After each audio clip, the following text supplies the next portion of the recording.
The Way of the Woods. Many years ago, deep in the North Woods, lived a great bear named Paw Paw.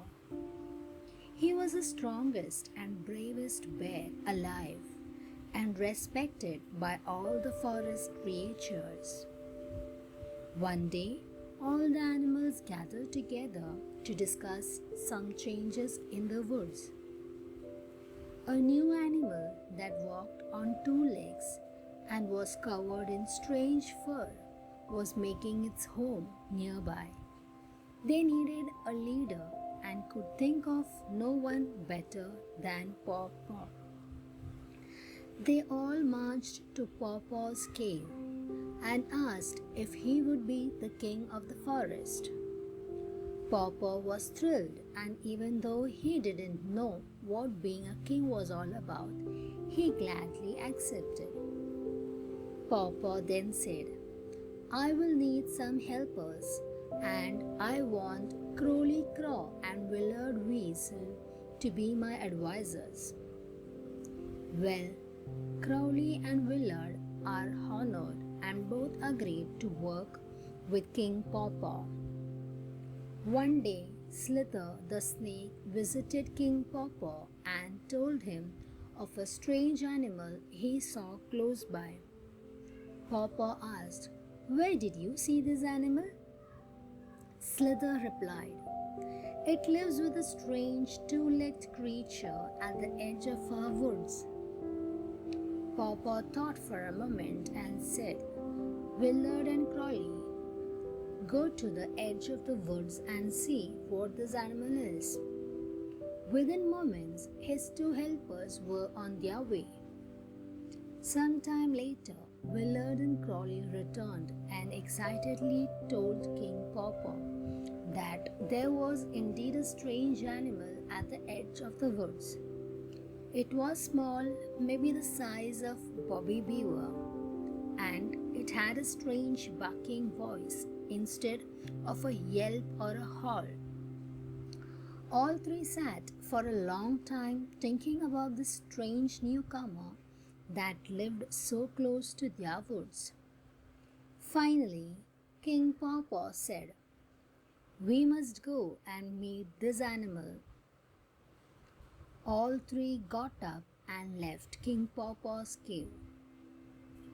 In a short while, they were at the edge of the woods, watching the strange animal. King Paw Paw said, Willard, go to the animal and ask what he is and why there is a rope tied around his neck. Without hesitation, Willard scampered across the field and hid behind some piled wood close to the strange animal. Said Willard. The strange animal looked around.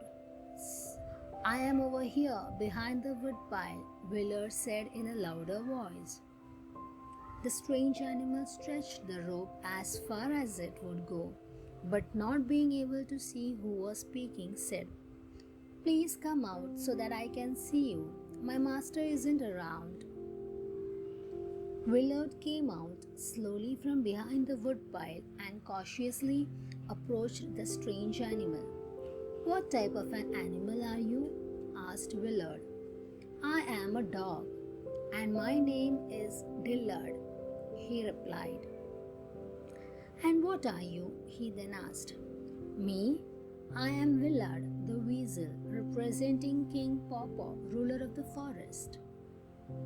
Why are you bound to that stake in the ground? Asked Willard.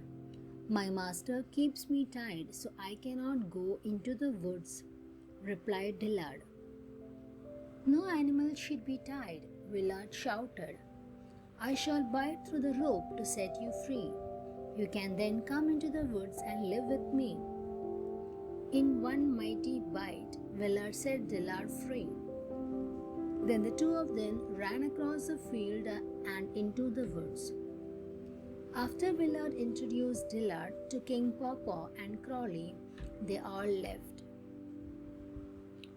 When they got to the center of the woods, King Paw Paw introduced, Dillard to all the other forest creatures. Dillard especially liked meeting Wine Wolf and Carl Coyote, who seemed to be his cousins. As the summer passed, King Pawpaw fattened himself on berries and salmon. Dillard and Willard became good friends. One day, Willard sniffed the air. Oh, what a marvelous smell was being carried on the breeze! Chicken eggs, fresh chicken eggs, Willard thought to himself. I must find them and have a snack. In seconds, he was off, running through the woods and following his nose to his favorite treat. His nose led him to the strange creature's house where he had first met Dillard. He looked around, all was clear. He followed the wonderful smell of eggs into a strange cave. He looked around and couldn't believe his eyes. There were chicken eggs, hundreds of chicken eggs all around him. As he reached for an egg, a chicken saw him and sounded the alarm. Soon all the chickens were clucking, squawking, and making a fuss. Then he heard something behind him. As he turned, he saw the strange creature that lived there, the one that Dillard called Master. There was no escape, and Willard was terrified. The strange creature looked at Willard and said, You varmint, you are the weasel that set Dillard free. Why, I ought to. But before he could finish, Willard yelled out, Wait, don't do anything to me. I can return Dillard to you. Just let me pass and Dillard will be back in a very short time. The strange creature stepped aside and let Willard free. When Willard returned to the woods, he ran to his friend Dillard. Quick, follow me, I need your help. Well, Dillard didn't hesitate to help his friend, and off they ran with Willard in the lead. As they crossed the field, Dillard stopped. What's wrong? Asked Willard. My master lives there and I am afraid to go any further, Dillard replied. Don't worry, said Willard. Your master is not there. Again Dillard followed Willard right into the cave with all the chickens. In a flash, the master had a rope around Dillard's neck. He then looked at the weasel, tossed him an egg, and said, Thank you for returning my dog. Willard left for the woods without saying a word.